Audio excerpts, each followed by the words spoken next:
ओम शांति। 4 फरवरी 2026 के ईश्वरीय महावाक्य पहले सुनते हैं मुरली के मुख्य पॉइंट्स।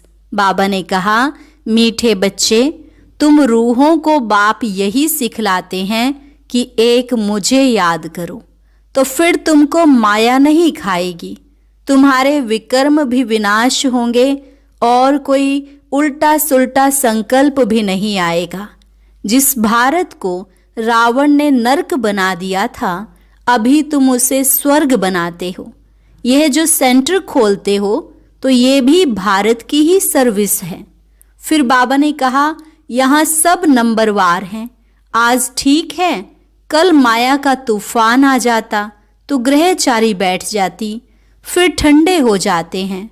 ऐसों के लिए ही गायन है, मेरा बनंती आश्चर्यवत सुनंती कथंती, ध्यान में जावंती, माला में भी पिरोवंती, और फिर एकदम भागंती, चंडाल बनंती। लास्ट में बाबा ने कहा, सवेरे सवेरे उठकर याद का अभ्यास करो। दिल से कहना चाहिए, बाबा आप कितने मीठे हो, आपने ही मुझे स्वयं की पहचान दी और सृष्टि के आदि मध्य अंत का ज्ञान सुनाया। इस तरह से बाप को याद करेंगे तो तुमको बहुत खुशी रहेगी। और अब सुनते हैं महावाक्यों को विस्तार से। मुरली का सार। मीठे बच्चे, संगम पर तुम्हें नई और निराली नॉलेज मिलती है। तुम जानते हो, हम सब आत्माएं एक्टर्स हैं, एक का पार्ट न मिले दूसरे से। प्रश्न, माया पर जीत पाने के लिए तुम रूहानी योद्धों को, क्षत्रियों को कौन सी युक्ति मिली हुई है? उत्तर, हे रूहानी क्षत्रिय, तुम सदा श्रीमत पर चलते रहो। आत्म अभिमानी बन बाप को याद करो। रोज सवेरे सवेरे उठ याद में रहने का अभ्यास डालो, तो माया पर विजय प्राप्त कर लेंगे। उल्टे सुल्टे संकल्पों से बच जाएंगे। याद की मीठी युक्ति माया जीत बना देगी। गीत, जिसका साथी है भगवान, उसको क्या रोकेगा आंधी और तूफान। ओम शांति। यह मनुष्यों के बनाए हुए गीत हैं। इनका अर्थ कोई कुछ भी नहीं जानते। गीत भजन आदि गाते हैं, महिमा करते हैं भक्त लोग, परंतु जानते कुछ नहीं। महिमा बहुत करते हैं। तुम बच्चों को कोई महिमा नहीं करनी है। बच्चे बाप की कभी महिमा नहीं करते। बाप जानते हैं यह हमारे बच्चे हैं, बच्चे जानते हैं यह हमारा बाबा है। अभी यह बेहद की बात है, फिर भी सब बेहद के बाप को याद करते हैं। अब तक भी याद करते रहते हैं। भगवान को कहते हैं, हे बाबा, इनका नाम शिव बाबा है। जैसे हम आत्माएं हैं, वैसे शिव बाबा हैं। वह है परम आत्मा, जिसको सुप्रीम कहा जाता है। उनके हम बच्चे हैं। उनको सुप्रीम सोल कहा जाता है। उनका निवास स्थान कहाँ है? परम धाम में। सब सोल्स वहाँ रहती हैं। एक्टर्स ही सोल्स हैं। तुम जानते हो, नाटक में एक्टर्स नंबरवार होते हैं। हर एक के पार्ट अनुसार इतनी तनख्वाह पगार मिलती है। सब आत्माएं जो वहाँ रहती हैं, सब पार्टधारी हैं, परंतु नंबरवार सबको पार्ट मिला हुआ है। रूहानी बाप बैठ समझाते हैं कि रूहों में कैसे अविनाशी पार्ट नूंधा हुआ है। सब रूहों का पार्ट एक जैसा नहीं हो सकता। सब में ताकत एक जैसी नहीं। तुम जानते हो कि सबसे अच्छा पार्ट उनका है जो पहले शिव की रुद्र माला में है। नाटक में जो बहुत अच्छे अच्छे एक्टर्स होते हैं, उनकी कितनी महिमा होती है। सिर्फ उनको देखने लिए भी लोग जाते हैं। तो यह बेहद का ड्रामा है। इस बेहद के ड्रामा में भी ऊंच एक बाप है। ऊंचते ऊंच एक्टर, क्रिएटर, डायरेक्टर भी कहें, वह सब हैं हद के एक्टर्स, डायरेक्टर्स। उनको अपना छोटा पार्ट मिला हुआ है। पार्ट आत्मा बजाती है, परंतु देह अभिमान के कारण कह देते कि मनुष्य का ऐसा पार्ट है। बाप कहते पार्ट सारा आत्मा का है, आत्म अभिमानी बनना पड़ता है। बाप ने समझाया है कि सतयुग में आत्म अभिमानी होते हैं, बाप को नहीं जानते। यहाँ कलयुग में तो आत्म अभिमानी भी नहीं और बाप को भी नहीं जानते। अभी तुम आत्म अभिमानी बनते हो, बाप को भी जानते हो। तुम ब्राह्मणों को निराली नॉलेज मिलती है। तुम आत्मा को जान गए हो कि हम सब आत्माएं एक्टर्स हैं, सबको पार्ट मिला हुआ है। जो एक न मिले दूसरे से, वह पार्ट सारा आत्मा में है। यूं तो जो नाटक बनाते हैं वह भी पार्ट आत्मा ही धारण करती है, अच्छा पार्ट भी आत्मा ही लेती है। आत्मा ही कहती है मैं गवर्नर हूँ, फलाना हूँ, परंतु आत्म अभिमानी नहीं बनते। सतयुग में समझेंगे कि मैं आत्मा हूँ, एक शरीर छोड़ दूसरा लेना है। परमात्मा को वहाँ कोई नहीं जानते। इस समय तुम सब कुछ जानते हो। शूद्रों और देवताओं से तुम ब्राह्मण उत्तम हो। इतने ढेर ब्राह्मण कहाँ से आएंगे जो बनेंगे? लाखों आते हैं प्रदर्शनी में। जिसने अच्छी तरह समझा, ज्ञान सुना, वह प्रजा बन गए। एक एक राजा की प्रजा बहुत होती है। तुम प्रजा बहुत बना रहे हो। प्रदर्शनी प्रोजेक्टर से कोई समझकर अच्छे भी बन जाएंगे, सीखेंगे, योग लगाएंगे, अभी वह निकलते जाएंगे। प्रजा भी निकलेगी, फिर साहूकार, राजा, रानी, गरीब आदि सब निकलेंगे। प्रिंस प्रिंसेस बहुत होते हैं। सतयुग से त्रेता तक प्रिंस प्रिंसेस बनने हैं। सिर्फ 8 व 108 तो नहीं होंगे, लेकिन अभी सभी बन रहे हैं। तुम सर्विस करते रहते हो, यह भी नथिंग न्यू। तुमने कोई फंक्शन किया, यह भी नई बात नहीं, अनेक बार किया है। फिर संगम पर यही धंधा करेंगे और क्या करेंगे? बाप आएंगे पतितों को पावन बनाने। इसको कहा जाता है वर्ल्ड की हिस्ट्री ज्योग्राफी। नंबरवार तो हर बात में होता ही है। तुम्हारे में जो अच्छा भाषण करते हैं तो सब कहेंगे कि इसने बहुत अच्छा भाषण किया। दूसरे का सुनेंगे तो भी कहेंगे कि पहले वाले अच्छा समझाते थे। तीसरे फिर उनसे तीखे होंगे तो कहेंगे यह तो उनसे भी तीखे हैं। हर बात में पुरुषार्थ करना होता है कि हम उनसे ऊपर जाएं। होशियार जो होते हैं वह झट हाथ उठाएंगे भाषण करने लिए। तुम सब पुरुषार्थी हो, आगे चल मेल ट्रेन बन जाएंगे। जैसे मम्मा स्पेशल मेल ट्रेन थी। बाबा को तो पता नहीं पड़ेगा क्योंकि दोनों इकट्ठे हैं। तुम समझ नहीं सकेंगे कि कौन कहते हैं। तुम सदैव समझो कि शिव बाबा समझाते हैं। बाप और दादा दोनों जानते हैं, परंतु वह अंतर्यामी हैं। बाहर से कहते हैं यह तो बहुत होशियार है। बाप भी महिमा सुन खुश होते हैं। लौकिक बाप का भी कोई बच्चा अच्छी तरह पढ़कर ऊंच पद पाता है तो बाप समझाते हैं कि यह बच्चा अच्छा नाम निकालेगा। यह भी समझते हैं कि फलाना बच्चा इस रूहानी सर्विस में होशियार है। मुख्य तो भाषण है, किसको बाप का संदेश देना, समझाना। बाबा ने मिसाल भी बताया था कि किसको 5 बच्चे थे तो कोई ने पूछा कि तुमको कितने बच्चे हैं, तो बोला कि 2 बच्चे हैं। कहा कि तुमको तो 5 बच्चे हैं। कहा सपूत 2 हैं। यहाँ भी ऐसे हैं, बच्चे तो बहुत हैं। बाप कहेंगे कि यह डॉक्टर निर्मला बच्ची बहुत अच्छी है, बहुत प्रेम से लौकिक बाप को समझाए सेंटर खुलवा दिया है। यह भारत की सर्विस है। तुम भारत को स्वर्ग बनाते हो। इस भारत को नरक रावण ने बनाया है। एक सीता कैद में नहीं थी, लेकिन तुम सीताएं रावण की कैद में थी। बाकी शास्त्रों में सब दंत कथाएं हैं। यह भक्ति मार्ग भी ड्रामा में है। तुम जानते हो सतयुग से लेकर जो पास हुआ वह रिपीट होगा। आप ही पूज्य, आप ही पुजारी बनते हैं। बाप कहते हैं मुझे आकर पुजारी से पूज्य बनाना है। पहले गोल्डन एजिड थे, फिर आयरन एजेड बनना है। सतयुग में सूर्यवंशी लक्ष्मी नारायण का राज्य था, राम राज्य तो चंद्रवंशी था।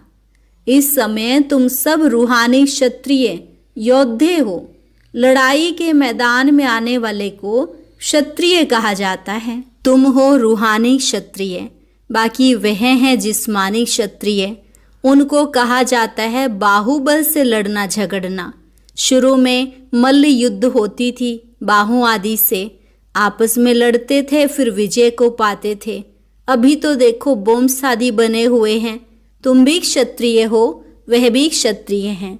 तुम माया पर जीत पाते हो, श्रीमत पर चल। तुम हो रूहानी क्षत्रिय। रूहें ही सब कुछ कर रही हैं इन शरीर की कर्मेंद्रियों द्वारा। रूह को बाप आकर सिखलाते हैं, बच्चे मुझे याद करने से फिर माया खाएगी नहीं। तुम्हारे विकर्म विनाश होंगे और तुमको उल्टा सुल्टा संकल्प नहीं आएगा। बाप को याद करने से खुशी भी रहेगी। इसलिए बाप समझाते हैं कि सवेरे उठकर अभ्यास करो। बाबा आप कितने मीठे हो। आत्मा कहती है बाबा। बाप ने पहचान दी है, मैं तुम्हारा बाप हूँ। तुमको सृष्टि के आदि मध्य अंत का नॉलेज सुनाने आया हूँ। यह मनुष्य सृष्टि का उल्टा झाड़ है। यह वैरायटी धर्मों की मनुष्य सृष्टि है। इसको कहा जाता है विराट लीला। बाप ने समझाया है कि इस मनुष्य झाड़ का मैं बीज रूप हूँ। मुझे याद करते हैं, कोई किस झाड़ का, कोई किस झाड़ का है, फिर नंबरवार निकलते हैं। यह ड्रामा बना हुआ है। कहावत है कि फलाने ने धर्म स्थापक पैगंबर को भेजा, परंतु वहां से भेजते नहीं हैं। यह ड्रामानुसार रिपीट होता है। यह एक ही है जो धर्म और राजधानी स्थापन कर रहे हैं। यह दुनिया में कोई भी नहीं जानते। अभी है संगम, विनाश की ज्वाला प्रज्वलित होनी है। यह है शिव बाबा का ज्ञान यज्ञ। उन्होंने रुद्र नाम रख दिया है। प्रजापिता ब्रह्मा द्वारा तुम ब्राह्मण पैदा हुए हो। तुम ऊंच ठहरे ना, पीछे और बिरादरियां निकलती हैं। वास्तव में तो सब ब्रह्मा के बच्चे हैं। ब्रह्मा को कहा जाता है ग्रेट ग्रेट ग्रैंडफादर। सिजरा है। पहले पहले ब्रह्मा ऊंच, फिर सिजरा निकलता है। कहते हैं भगवान सृष्टि कैसे रचते हैं। रचना तो है, जब वह पतित होते हैं तब उनको बुलाते हैं। वही आकर दुखी सृष्टि को सुखी बनाते हैं। इसलिए बुलाते हैं बाबा दुख हरता सुख करता आओ। नाम रखा है हरिद्वार। हरिद्वार अर्थात हरि का द्वार। वहाँ गंगा बहती है। समझते हैं हम गंगा में स्नान करने से हरि के द्वार चले जाएंगे, परंतु हरि का द्वार है कहाँ। वह फिर श्री कृष्ण को कह देते हैं। हरि का द्वार तो शिव बाबा है। दुख हरता सुख करता है। पहले तुमको जाना है अपने घर। तुम बच्चों को अपने बाप का और घर का अभी मालूम पड़ा है। बाप की गद्दी थोड़ी ऊंची है। फूल है ऊपर में, फिर युगल दाना उससे नीचे, फिर है वैजयंती माला, सो विष्णु की माला। विष्णु के गले का हार, वही फिर विष्णुपुरी में राज्य करते हैं। ब्राह्मणों की माला नहीं है, क्योंकि घड़ी घड़ी टूट पड़ते हैं। बाप समझाते हैं कि नंबरवार तो है ना, आज ठीक हैं, कल तूफान आ जाते हैं। ग्रहचारी आने से ठंडे हो जाते हैं। बाप कहते हैं कि मेरा बनंती, आश्चर्यवत सुनंती कथंती, ध्यान में जावंती, माला में पिरोवंती, फिर एकदम भागंती, चंडाल बनंती। फिर माला कैसे बने? तो बाप समझाते हैं कि ब्राह्मणों की माला नहीं बनती। भक्त माला में मुख्य फीमेल्स में मीरा और मेल्स में नारद। संगम पर बाप ही आकर सबको मुक्ति, जीवन मुक्ति देते हैं। बच्चे समझते हैं कि हम ही स्वर्ग के मालिक थे, अभी नरक में हैं। बाप कहते कि नरक को लात मारो, स्वर्ग की बादशाही लो, जो तुम्हारी रावण ने छीन ली है। यह तो बाप ही आकर बताते हैं। वह इन सब शास्त्रों, तीर्थों आदि को जानते हैं। बीज रूप है ना, ज्ञान का सागर, शांति का सागर, यह आत्मा कहती है। बाप समझाते हैं कि यह लक्ष्मी नारायण सतयुग के मालिक थे। उनके आगे क्या था? जरूर कलयुग का अंत होगा तो संगम युग हुआ होगा, फिर अब स्वर्ग बनता है। बाप को स्वर्ग का रचयिता कहा जाता है, स्वर्ग स्थापन करने वाला। यह लक्ष्मी नारायण स्वर्ग के मालिक थे। इन्हों को वर्षा कहाँ से मिला? स्वर्ग के रचता बाप से। बाप का ही यह वर्षा है। तुम कोई से भी पूछ सकते हो कि इन लक्ष्मी नारायण को सतयुग की राजधानी थी कैसे ली? कोई बता नहीं सकेंगे। यह दादा भी कहता है कि मैं नहीं जानता था, पूजा करता था परंतु जानता नहीं था। अब बाप ने समझाया है। यह संगम पर राजयोग सीखते हैं। गीता में ही राजयोग का वर्णन है। सिवाय गीता के और कोई भी शास्त्र में राजयोग की बात नहीं है। बाप कहते हैं कि मैं तुमको राजाओं का राजा बनाता हूँ। भगवान ने ही आकर नर से नारायण बनने की नॉलेज दी है। भारत का मुख्य शास्त्र है गीता। गीता कब रची गई यह जानते नहीं। बाप कहते हैं कल्प कल्प संगम पर आता हूँ। जिनको राज्य दिया था वो राज्य गंवाकर फिर तमो प्रधान दुखी बन पड़े हैं। रावण का राज्य है। सारे भारत की ही कहानी है। भारत है ऑल राउंड, और तो सब बाद में आते हैं। बाप कहते हैं कि मैं तुमको 84 जन्मों का राज बताता हूँ। 5000 वर्ष पहले तुम देवी देवता थे। तुम अपने जन्मों को नहीं जानते हो। हे भारतवासियों, बाप आते हैं अंत में। आदि में आए तो आदि अंत का नॉलेज कैसे सुनाए? सृष्टि की वृद्धि ही नहीं हुई है तो समझाए कैसे? वहाँ तो नॉलेज की दरकार ही नहीं। बाप अभी संगम पर ही नॉलेज देते हैं। नॉलेजफुल है ना, जरूर नॉलेज सुनाने अंत में आना पड़े। आदि में तुमको क्या सुनाएंगे? यह समझने की बातें हैं। भगवान आज कि मैं तुमको राजयोग सिखाता हूँ। यह यूनिवर्सिटी है पांडव गवर्नमेंट की। अभी है संगम, यादव, कौरव और पांडव। उन्होंने बैठ सेनाएं दिखाई हैं। बाप समझाते हैं यादव कौरव विनाश काले विपरीत बुद्धि, एक दो को गाली देते रहते हैं। बाप से प्रीत नहीं है। कह देते हैं कि कुत्ते बिल्ली सब में परमात्मा है। बाकी पांडवों की प्रीत बुद्धि थी। पांडवों का साथी स्वयं परमात्मा था। पांडव माना रूहानी पंडे। वो है जिस्मानी पंडे, तुम हो रूहानी पंडे। अच्छा, मीठे मीठे सिकिलधे बच्चों प्रति माता पिता बाप दादा का याद प्यार और गुड मॉर्निंग। रूहानी बाप की रूहानी बच्चों को नमस्ते। रूहानी बच्चों की रूहानी बाप दादा को नमस्ते नमस्ते, गुड मॉर्निंग। शुक्रिया बाबा, शुक्रिया। धारणा के लिए मुख्य सार। पहली पॉइंट, आत्म अभिमानी बन इस बेहद नाटक में हीरो पार्ट बजाना है। हर एक एक्टर का पार्ट अपना अपना है, इसलिए किसी के पार्ट से रीस नहीं करनी है। दूसरी पॉइंट, सवेरे सवेरे उठकर अपने आप से बातें करनी है, अभ्यास करना है कि मैं इन शरीर की कर्मेंद्रियों से अलग हूँ। बाबा आप कितने मीठे हो।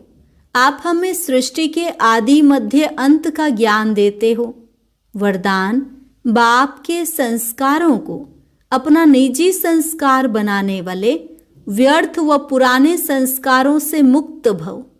बाप के संस्कारों को अपना निजी संस्कार बनाने वाले व्यर्थ व पुराने संस्कारों से मुक्त भव। कोई भी व्यर्थ संकल्प व पुराने संस्कार देहभान के संबंध से हैं।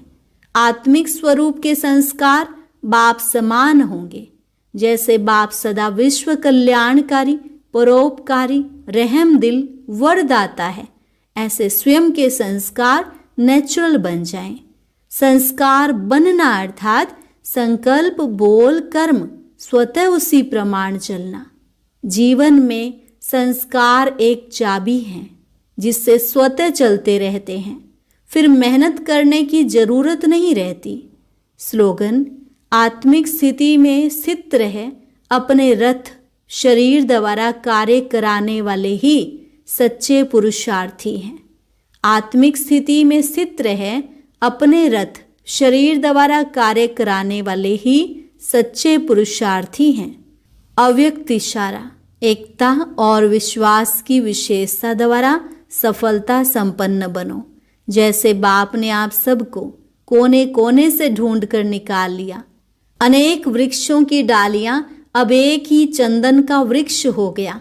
लोग कहते हैं 2-4 माताएं भी एक साथ इकट्ठी नहीं रह सकती, और आप माताएं सारे विश्व में एकता स्थापन करने के निमित्त हो।